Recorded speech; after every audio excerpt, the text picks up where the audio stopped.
Hello students. आज का topic Hindi भाषा हमारे भारत की मातृभाषा पर आज का इम्पोर्टेंट और टॉपिक होने वाला है। और आज साथ ही साथ हड़प्पा सभ्यता का इम्पोर्टेंट क्वेश्चन जो हर साल बड़े स्तर के एग्जामों में, खासकर सरकारी एग्जामों में इस तरह का एग्जाम में प्रश्न पूछे जाते हैं। आज उन्हीं प्रश्नों के ऊपर हम लोग आज का टॉपिक आपको सबों के लिए ले आए हैं। और आज उसी टॉपिक के अंडर में हम लोग क्या करेंगे, डिस्कस करेंगे आज और काफी इंटरेस्टिंग होने वाला है, इसलिए इस क्लास को मिस मत कीजिएगा। तो चलिए हम लोग वीडियो इस तरह का होने वाला है कि हड़प्पा सभ्यता यानी हड़प्पा सभ्यता का आज हमारा अंतिम वीडियो इस चैप्टर पे रहेगा। और आज हम लोग सिर्फ मात्र 6 क्वेश्चन लेके आए हैं आप सबों के लिए। और जो हड़प्पा सभ्यता का हर साल इन्हीं 6 बिंदुओं में बेहतरीन क्वेश्चन, शॉर्ट्स चाहे लॉन्ग क्वेश्चन को हम लोग देखेंगे।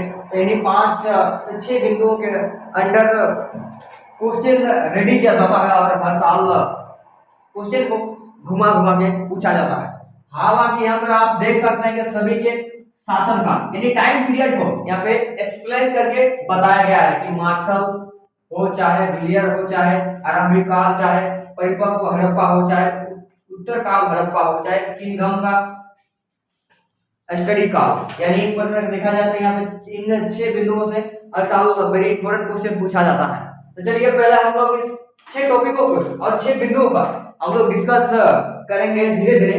तो यहाँ पे क्या बता रहे कि हड़प्पा सभ्यता, हड़प्पा सभ्यता आपने बेहतरीन हमारे लोकल क्षेत्रीय भाषा और हिंदी हमारे यूट्यूब चैनल पर आपको इसके वीडियो मिल जाएंगे। तो चलिए पहले हम लोग मार्शल यानी मार्शल के अनुसार हम लोग यहाँ पे हड़प्पा सभ्यता का इंपोर्टेंट क्वेश्चन जो बनता है, हर साल पूछा जाता है एग्जाम में। तो उसके लिए हम लोग क्या करेंगे कि इसका शासनकाल कब से, पीरियड कब से बता रहा है कि 3250 से कितना बता रहे हैं यहाँ पे 2750 ईसा पूर्व, यानी 3250 यानी 3250 यहाँ पे सीधा सीधा हम लोग क्या करेंगे, छठी शताब्दी काल का यहाँ पे क्या हो रहा है, डिफाइन कर रहा है। यानी छठी शताब्दी काल ये एवरेज का, उस एवरेज से हम लोग यहाँ पे क्या है कि 227 ईसा पूर्व का यहाँ पे हमें देखने को मिल रहा है। साथ ही साथ यहाँ पे क्या है कि सेकंड पॉइंट में हम लोग क्या देख रहे हैं कि बिलियर ने यहाँ पे उसका शासनकाल में क्या बता रहा कि 2500 से 1500 ईसा पूर्व का यहाँ पे डिफाइन किया गया है। आखिर 2500 और 1500 का जो ईसा पूर्व है उसमें क्या है कि बिलियर ने हड़प्पा की खुदाई के बारे में डिटेल से इसका जानकारी दिया है। यानी इसका शासन पीरियड काल में क्या है कि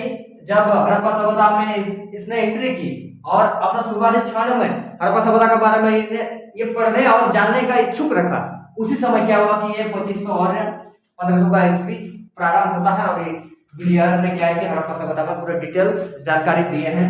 हमारे नेक्स्ट वीडियो में आपको ये पार्ट्स मिल जाएंगे इन सभी के। उसके बाद हम लोग का थर्ड पॉइंट आता है जो वेरी वेरी इंपॉर्टेंट टॉपिक है कि हड़प्पा काल का आरंभ यानी हड़प्पा काल कब स्टार्टिंग हुआ था।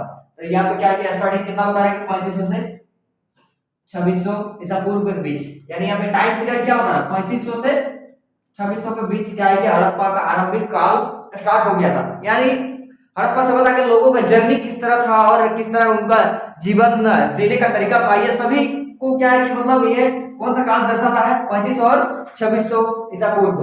उसके बाद हम लोग चौथा टॉपिक में बात करेंगे। चौथा टॉपिक मतलब देखिए कि किसी भी समाज को छोटे स्तर से बड़े स्तर और एक लेवल का काल पकड़ने के लिए कि उन लोग का समाज डेवलप करे, एक सही मात्रा में डेवलप करने के लिए क्या है कि परिपक्व हड़प्पा यानी संपूर्ण रूप से यहाँ पर क्या है कि हड़प्पाई लोगों का क्या है कि यहाँ पे विकास के स्तर पे, आर्थिक क्रिया के स्तर पे, सामाजिक क्रिया के स्तर पे क्या है कि सबों में क्या है हम लोग डेवलपमेंट कर चुके थे। और डेवलपमेंट करने के अनुसार उस काल को हम लोग कहाँ से कहाँ जाते हैं, ये 2600 से 2900 ईसा पूर्व के बीच में इस काल को डिफाइन किया गया था। और डिफाइन करने के उपरांत क्या है कि तमाम ऐसे सामाजिक मुद्दे जिन्हें हड़प्पा लोगों के साथ जुड़ा हुआ हमारे नेक्स्ट वीडियो में आपको देखने को मिल जाएंगे। तो फिलहाल यहाँ पर हम लोग बात करेंगे 2600 और 1900 ईसा पूर्व में क्या है कि हड़प्पाई लोगों का परिपक्व यानी पूरा पूरी वो लोग का क्या है कि डिफिकल्ट किसी के दूसरे व्यक्ति पर आप निर्भर नहीं रहे थे।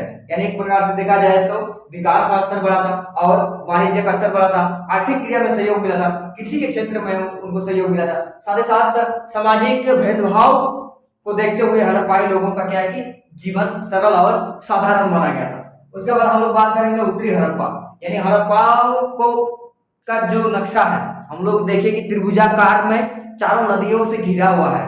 तो उस डायग्राम के अनुसार जो उत्तर की ओर हड़प्पाई का भाग था वो कब से कब का यहाँ पे बता रहा 1900 से 1300 ईस्वी यानी 1900 से 1300 ईस्वी का यहाँ पे बता रहा है कि काल पीरियड में आखिर हड़प्पा सभ्यता का उत्तरी हड़प्पाई यानी उत्तरी हड़प्पा में क्या था कि उत्तरी हड़प्पाई लोगों का क्या था, जीवन बहुत ही सरल था। मध्यम हड़प्पाई लोगों के अनुसार क्या है कि वहां पे क्या है कि वो लोग का जीवन जीने का इस तरह का उपाय क्या है कि वो लोग मात्र कृषि पर और कुछ भी शिकार करने पर वो लोग ज्यादा डिपेंडेंट थे।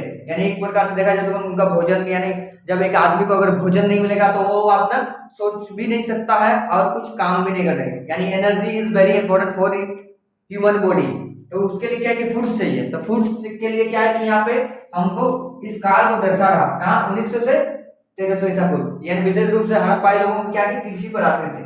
किसमें आश्रित थे? कृषि पर। और उसके बाद आता है कि हम लोग का छठा टॉपिक क्या है कि किंगडम ने क्या है कि हड़प्पाई के बारे में विशेष डाटा क्लियर कब किया था? 1875 ईस्वी में। यानी किंगडम एक प्रकार से एक महान इतिहासकार था जिसने क्या किया कि मतलब इतिहास को हम लोग प्राचीन सभ्यता को दर्शाने के लिए उनका समय काल कब से प्रारंभ होता है 1875 ईस्वी को। तो हो सकता है कि आज का वीडियो आप सबों को बहुत अच्छा लगा होगा। अगर अच्छा लगा है तो जरूर कमेंट कीजिएगा और साथ ही साथ शेयर जरूर कीजिएगा। और अगर हमारे चैनल पे आप नए हैं तो यूट्यूब के सर्च पेज पे जाके आप जरूर सर्च कीजिएगा कि राज देसी क्षेत्र भाषा टीचिंग क्लासेस। तो हमारे चैनल पे आपका हमारे पूरे वीडियो आपको मिल जाएंगे इस टॉपिक पे, हिंदी पे, आपका लोकल लैंग्वेज पे। तो इसके लिए चलिए आज का वीडियो हम लोग यही एंड करते हैं और उम्मीद करते हैं कि ये वीडियो आप लोगों का अच्छा लगा। तो चलिए जय झारखंड, जोहार झारखंड।